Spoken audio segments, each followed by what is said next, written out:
students, welcome back to my channel, and today we are going to study chapter number 7 from class 12 supplementary reader Vistas. The name of the chapter is Evans Tries an O-Level. It has been written by Colin Dexter. This is a detective story in which we are going to study about the escape plan of a prisoner called Evans. Before unveiling the further plot, let us discuss the characters which we are going to find in the story. The first one is James Roderick Evans, who is the protagonist of the story. He is a prisoner, secretary of the examination board. He is an official from examination board. Then there is governor, who is the head of HM prison Oxford. Then there are two prison officers, Mr. Jackson and Mr. Stephens. Mr. Jackson is an elderly and experienced prison officer, while Mr. Stephens is a newly recruited prison officer. Then there is Reverend Stuart McClary. He is a parson from St. Mary Maggs who is going to serve as an invigilator during the examination that Evans is going to take. Then there are two detectives, Mr. Carter and Mr. Bell. These are also important characters which we are going to find later in the story.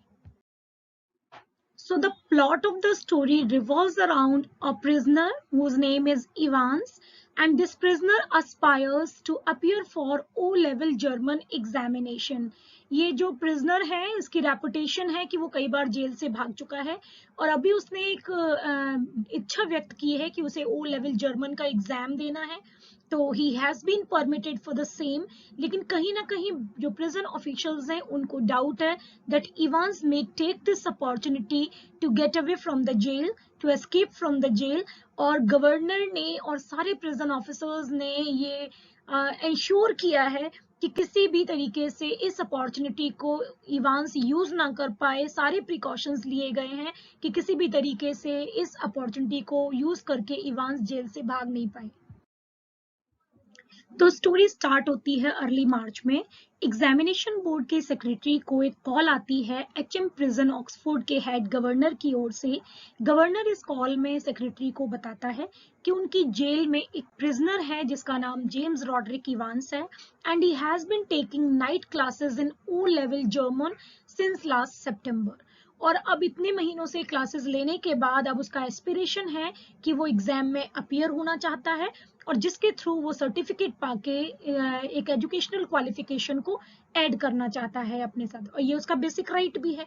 यहाँ governor further procedure पूछते हैं जिस पर secretary पूछता है कि क्या ये प्रिजनर पढ़ने में बहुत अच्छा है, क्या उसका रिकॉर्ड बहुत अच्छा है.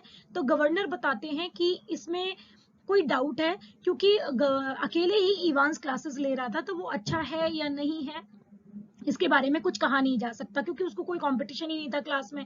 इसके साथ ही अगर वो बाहर ये इंडिविजुअल क्लासेस ले रहा होता तो शायद बहुत खर्चा होता, लेकिन यहाँ जेल में प्रिजन में वो ये सारी चीजें जो कर रहा है, ये जो प्राइवेट ट्यूशन टाइप क्लासेस ले रहा है, इसने कहीं ना कहीं उसमें कुछ तो इम्प्रूवमेंट किया ही होगा. तो यहाँ पर फर्दर प्रोसीजर जो है वो गवर्नर जानना चाहता है सेक्रेटरी से.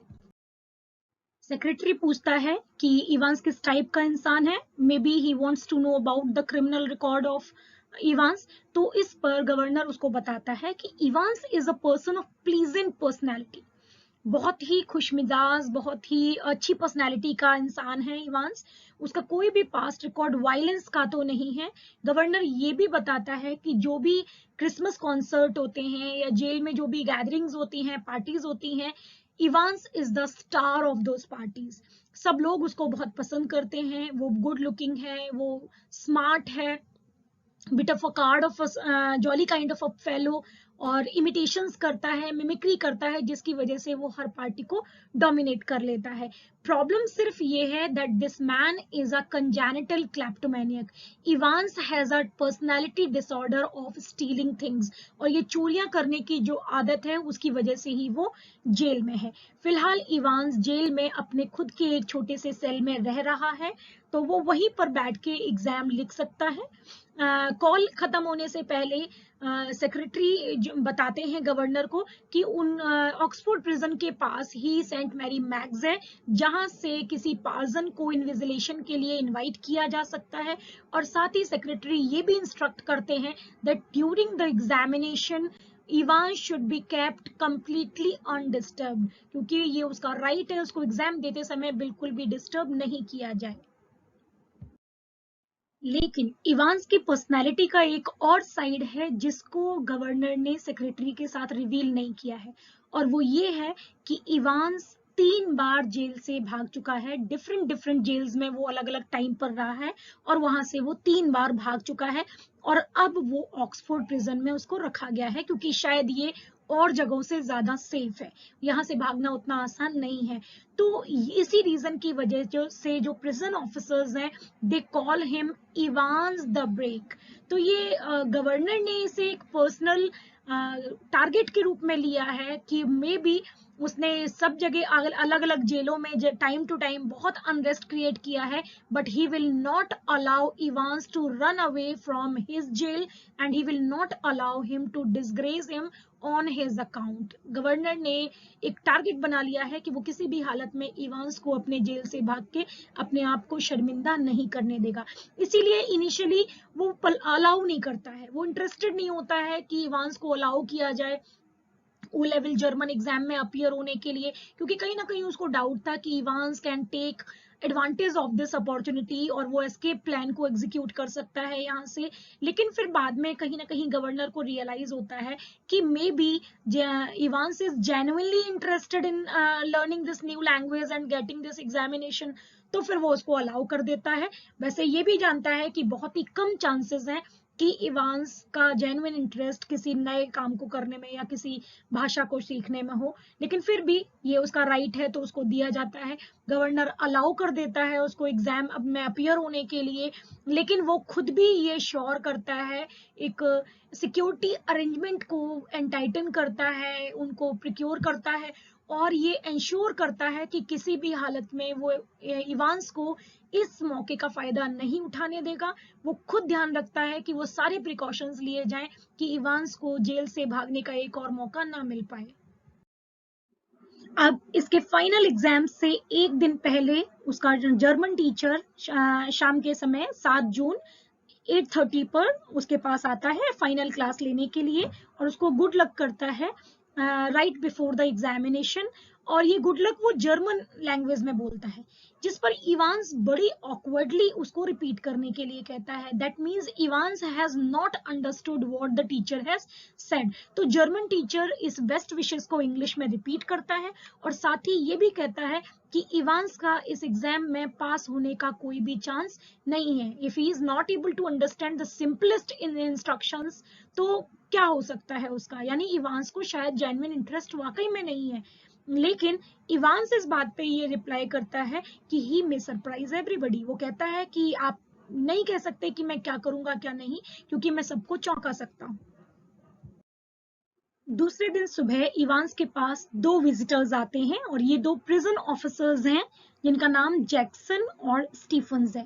जैक्सन डी विंग का सीनियर प्रिजन ऑफिसर है और इवांस और जैक्सन ऑलरेडी वार्म एनिमीज बन चुके हैं, जैसा कि जनरली एक डिसिप्लिन पर्सन और एक इनडिसिप्लिन पर्सन के बीच में होता है। तो जैक्सन बिल्कुल भी पसंद नहीं करता है इवांस को, दोनों में एक एनिमिटी डेवलप हो चुकी है। इस बीच में स्टीफन्स जो दूसरा प्रिजन ऑफिसर है, ही इज न्यूली रिक्रूटेड, वो थोड़ा फैशनेबल सा, थोड़ा सा लॉस्ट सा नया आदमी है जो बहुत सारे जोश से भरा हुआ है। जैक्सन स्टीफन्स को आइंस्टीन कहते हुए गुड मॉर्निंग बोलता है और आइंस्टीन शायद इसलिए कहता है because Einstein was a German and here Evans is also learning German. तो हो सकता है कि आइंस्टीन कहने का रीजन ये हो। यहाँ इवांस कहता है कि मैं अच्छा हुआ आप आ गए, मैं बस तैयार होने ही जा रहा था, मैं शेव करने जा रहा हूँ। जिससे जैक्सन को याद आता है और वो स्टीफन से कहते हैं कि when Evans is done shaving तो उसका रेजर तुमको बाहर लेके जाना है। इस पर इवांस थोड़ा शॉक्ड होता है और उससे पूछता है कि whether he has stolen has he had taken away his nail scissors। तो उसके जो नेल फाइलर सीजर्स हैं क्या वो जैक्सन ने लिए हैं, और जैक्सन इस पे कहता है कि हाँ उसके नेल सीजर्स उसने ही लिए हैं, उसने ही बाहर निकाले हैं। And all these things have been taken away according to the instructions of the governor himself. Governor ने प्रिकॉशन के तौर पे ये इंस्ट्रक्शंस दिए हैं कि कोई भी ऐसी चीज that can be used as potential weapon should not be left in the cell of Evans, और इसीलिए उसके नेल फाइलर्स, उसके नेल सीजर्स, रेजर, ये सारी चीजें हटाने के लिए बोला गया है। जैक्सन इवांस से कहता है कि अब सिर्फ आधा घंटा है तुम्हारे पास अपने आप को साफ सुथरा और तैयार करने के लिए, और एक गंदी सी रेड और व्हाइट कलर की बॉबल हैट पहन रखी थी इवांस ने, जिसे वो उतारने के लिए कहता है। इवांस के बाल बहुत लंबे हैं और जिनसे जैक्सन को नफरत है, उसे बिल्कुल पसंद नहीं है उसके बाल, और यहाँ पर एक गंदी सी हैट भी उसने पहन रखी है जिसे जैक्सन उतारने के लिए कहता है। इवांस जानता है कि जैक्सन बाहर से कितना भी स्ट्रिक्ट, कितना भी रिजिड और कितना भी हार्ड पर्सन क्यों ना प्रतीत हो, लेकिन कहीं ना कहीं उसके दिल में इसकी एक इमोशनल साइड भी है जिसको कभी भी टच किया जा सकता है। तो यहाँ इवांस रिक्वेस्ट करता है जैक्सन से कि ये जो हैट है ये उसके लिए एक लकी चार्म की तरह है, और जिंदगी में उसके साथ कभी भी कुछ अच्छा हुआ है तो it has been because of this hat only. So he wants permission to keep that hat on his head because today when he is going to appear for the examination he needs that good luck badly. उसको चाहिए वो lucky charm, तो बहुत request करता है कि please मुझे allow कर दो इसको रखने के लिए, इस बॉबल हेड को रखने के लिए, और फाइनली उसकी ट्रिक काम करती है और जैक्सन उसको अलाउ कर देता है उस हेड को रखने के लिए। दूसरी ओर 8:45 पर रेवरेंड स्टुअर्ट मैक्लेरी अपने बैचलर्स फ्लैट से निकलते हैं।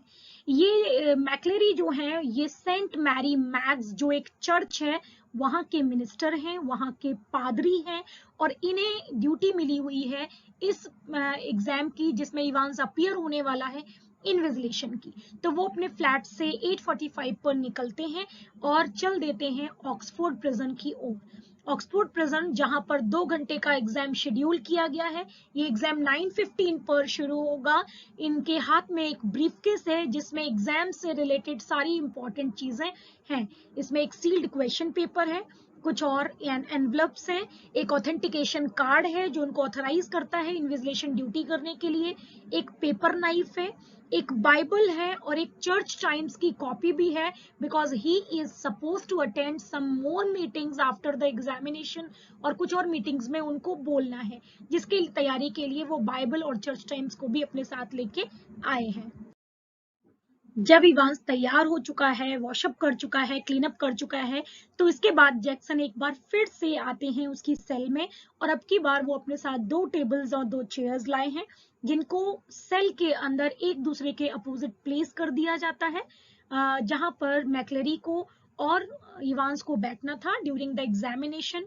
और साथ ही वो उसको ऑर्डर करते हैं कि इवांस ने जो पोस्टर्स लगा रखे हैं जेल की दीवारों पे उनको हटा लिया जाए, क्योंकि जो इन्विजिलेटर है वो एक मिनिस्टर है, he is a person from the church and may be he will not like this kind of posters on the wall.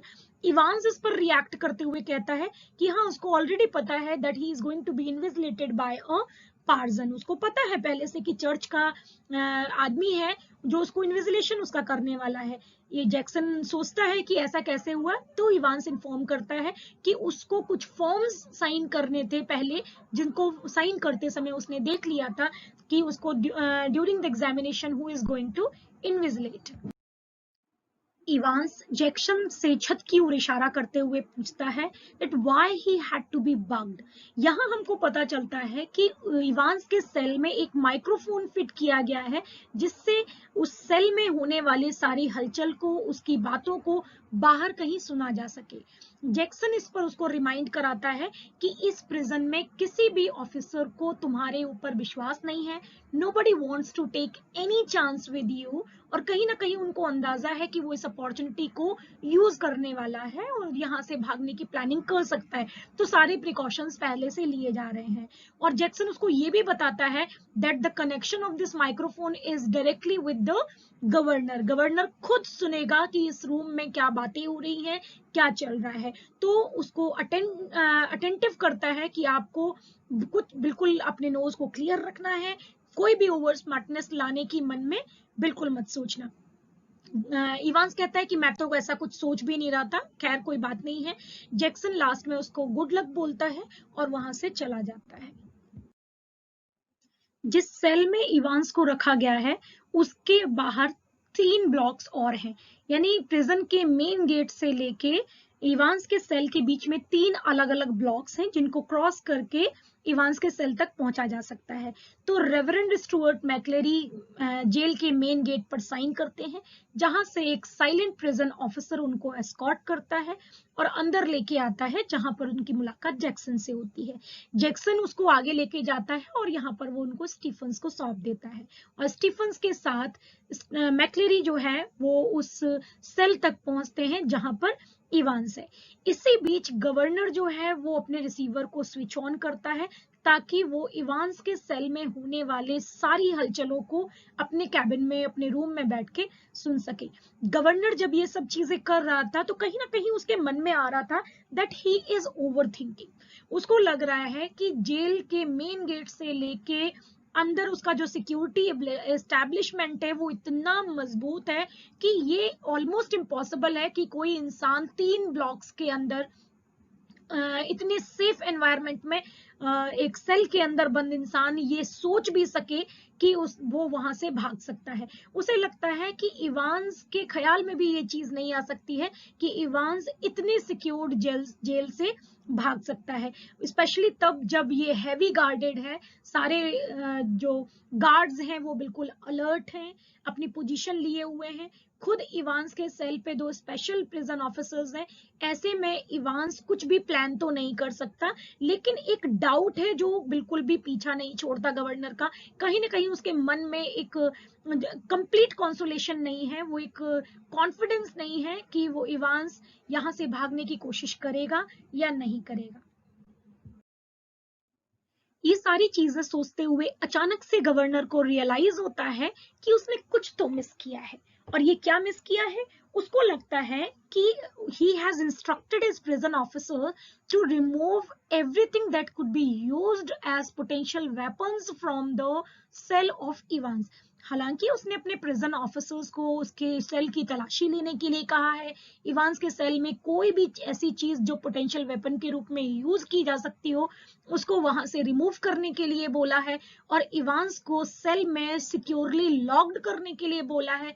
लेकिन अगर ऐसा हुआ कि मैक्लेरी क्वाइट अननोइंगली, अनजाने में ही कोई ऐसी चीज लेके चला जाए सेल के अंदर जिसका फायदा इवांस उठा ले, उसको लेके वो मैक्लेरी को हॉस्टेज बना सकता है और उसे वेपन के रूप में यूज कर सकता है, उसको हर्ट कर सकता है, तो इस तरीके से इस मौके का एडवांटेज लेके वो वहां से भाग भी सकता है। और इस तरीके का डाउट आते ही गवर्नर तुरंत जैक्सन को ऑर्डर करता है कि मैक्लेरी को अभी अंदर एंटर ना करने दिया जाए, उसको वापस बुलाया जाए और उसकी प्रॉपरली तलाशी ली जाए।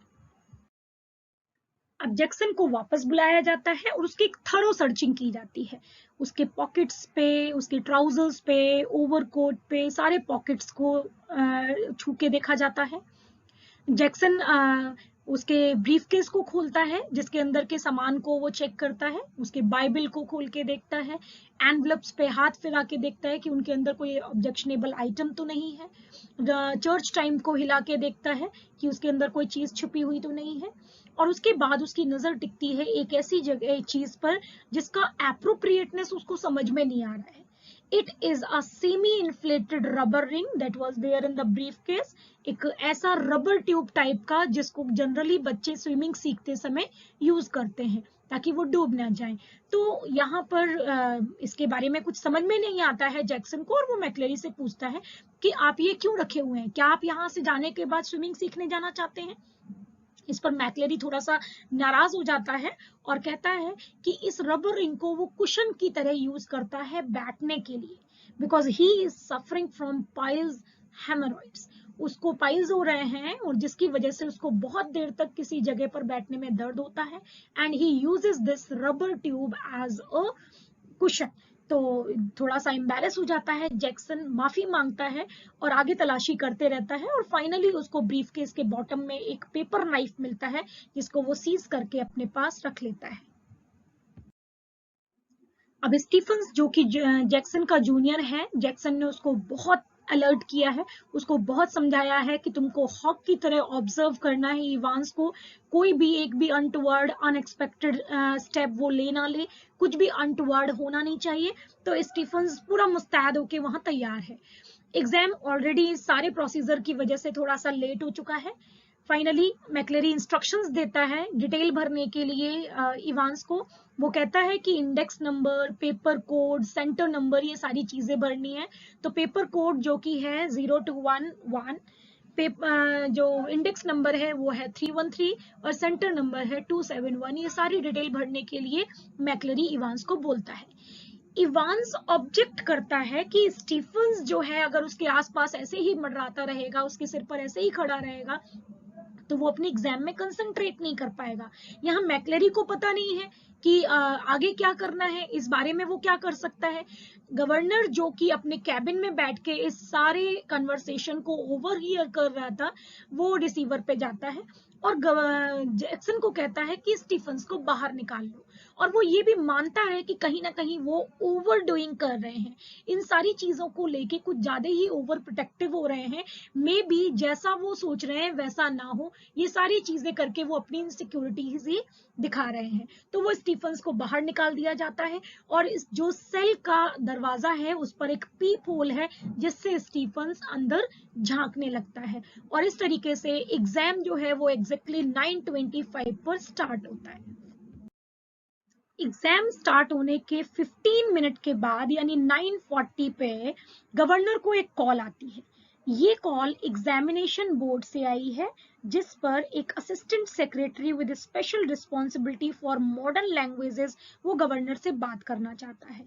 और गवर्नर से बात करते हुए वो बताता है that there is a correction in the question paper, जिसके रिगार्डिंग एक करेक्शन स्लिप थी जिसे एग्जामिनेशन बोर्ड में जो रिस्पॉन्सिबल व्यक्ति था उसे एनवलप में रखना वो भूल गया है।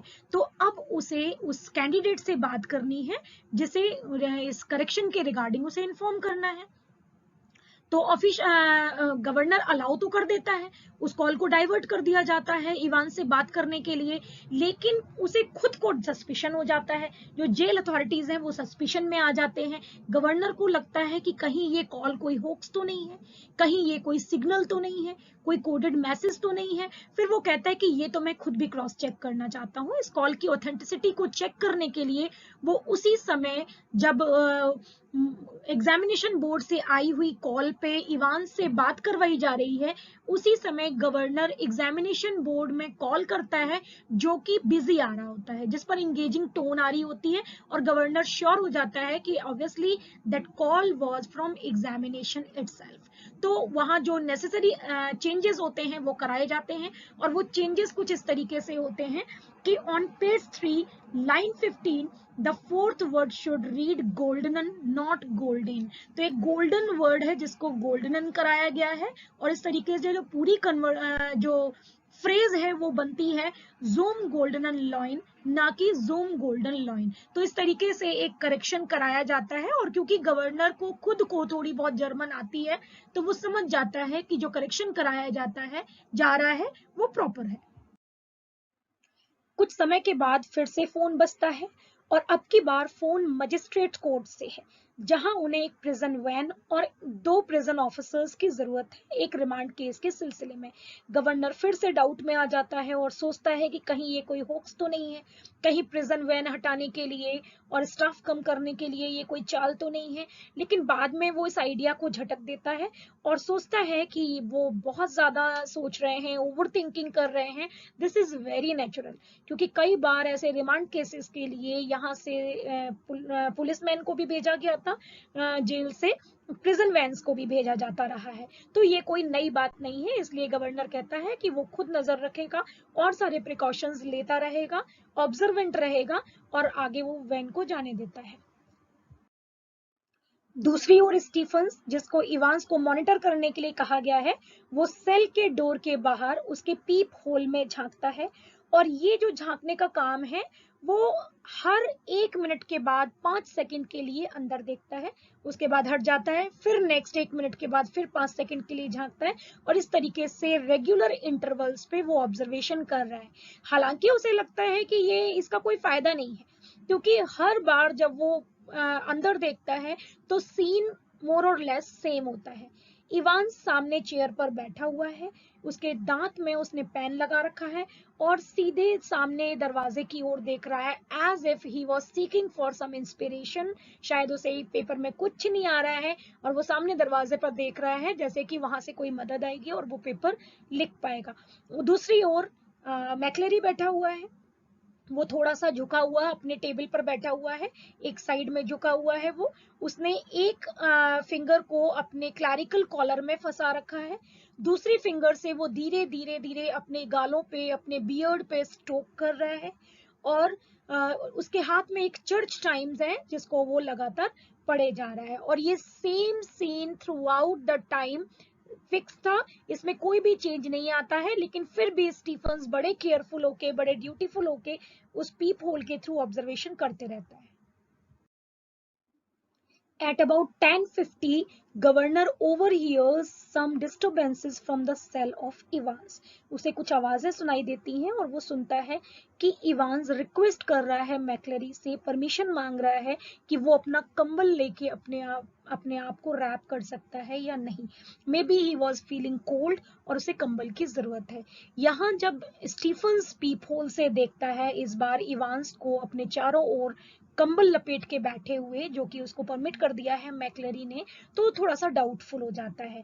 फिर सोचता है कि जेल के इस पार्ट में जहां कभी भी सनलाइट नहीं आती है, it's very chilly, it's very cold, so maybe Evans is feeling cold and that's why he has rubbed himself with a blanket. तो वो कहता है कि मैं देखता रहूंगा, मैं ऑब्जर्वेशन करता रहूंगा और माइन्यूटली, और ये देखूंगा कि कुछ भी अगर नया होता है या कुछ भी अनटुवर्ड होता है तो I can predict about it, मैं देख सकूंगा, और मैं अगर ऐसा कुछ होता है तो मैं जैक्सन को और अदर जो ऑफिसर्स हैं उनको इन्फॉर्म कर दूंगा। तो वो अपना जो ऑब्जर्वेशन थ्रू द पीपल है उसको कंटिन्यू करता है।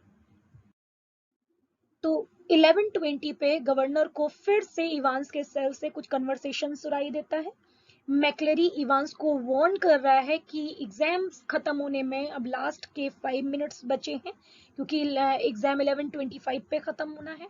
इसके बाद 11:22 पे जब एग्जाम ओवर होने में सिर्फ 3 मिनट रह गए हैं, जैक्सन को कॉल आती है गवर्नर से and the governor wants to speak to Stephens. तो स्टीफन्स जब फोन पे आता है तो गवर्नर उससे कहता है कि ये उसकी पर्सनल रिस्पॉन्सिबिलिटी है कि एग्जाम ओवर होने के बाद उसको मैक्लेरी को प्रिजन गेट तक सेफली एस्कॉर्ट करके आना है और ये भी इंश्योर करना है कि उसके निकलने के बाद इवांस का सेल प्रॉपरली क्लोज हुआ है या नहीं।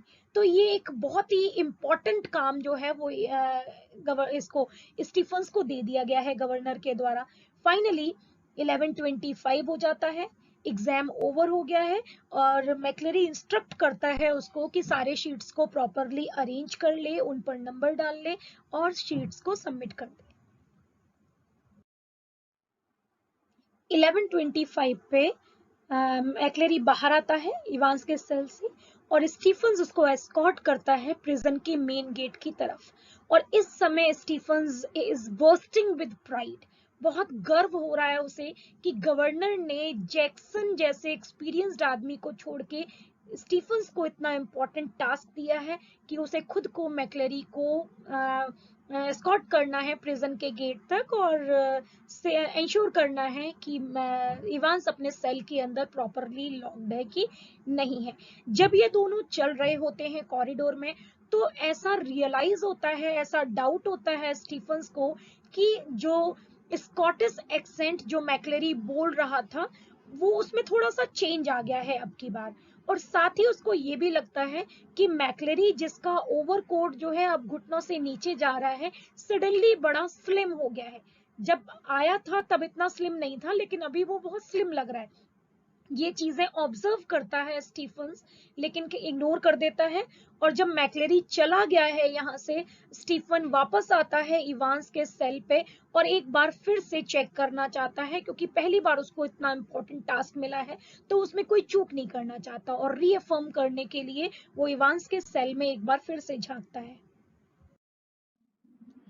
स्टीफन झांकता है इवांस के सेल के पीप होल से एक बार फिर से और अब की बार वो शॉक्ड रह जाता है। एक हॉरिफाइंग दृश्य होता है उसके सामने। वो देखता है कि मैक्लेरी इवांस के चेयर में बैठा हुआ एक साइड को लुढ़का हुआ है और पूरा का पूरा ब्लड में डूबा हुआ है। एक पल को तो स्टीफन्स को लगता है कि ये इवांस ही है, लेकिन फिर देखता है कि वो मैक्लेरी है जिसके सिर से इतना ब्लड निकल रहा है कि उसका बियर्ड, उसके बाल, उसका क्लैरिकल फ्रंट कॉलर, ये सारी चीजें ब्लड में डूब गई हैं। स्टीफन चिल्ला चिल्ला के जैक्सन को बुलाता है। मैक्लेरी बहुत कमजोर फील हो रहा है। उसके हाथ में एक वाइट लिनन का रुमाल है जिसको उसने अपने ब्लीडिंग हेड से लगा रखा है, और वो पूरा वाइट रुमाल जो है वो रेड हो जाता है ब्लड से। उसके हाथ में जर्मन क्वेश्चन पेपर है जिसको अटेम्प्ट कर रहा था इवांस, और वो चिल्ला चिल्ला के कहता है कि उसे पता है कि इवांस कहाँ गया है। यानी वो यहाँ लोगों को ये बताना चाहता है कि maybe he has an idea where Evans has gone after getting escaped from the prison. तो पूरा ऑक्सफोर्ड प्रिजन ढेर सारी एक्टिविटी और ढेर सारे शोर से एक्सप्लोड हो जाता है। सबको पता चल गया है कि इवांस मैक्लेरी जो इन्विजिलेटर था उसको हर्ट करके, उसको घायल करके यहाँ से भाग गया है। साइरन्स पे साइरन्स बज रहे हैं, ऑफिसर्स एक दूसरे के ऊपर शाउट कर रहे हैं, ऑर्डर्स दे रहे हैं।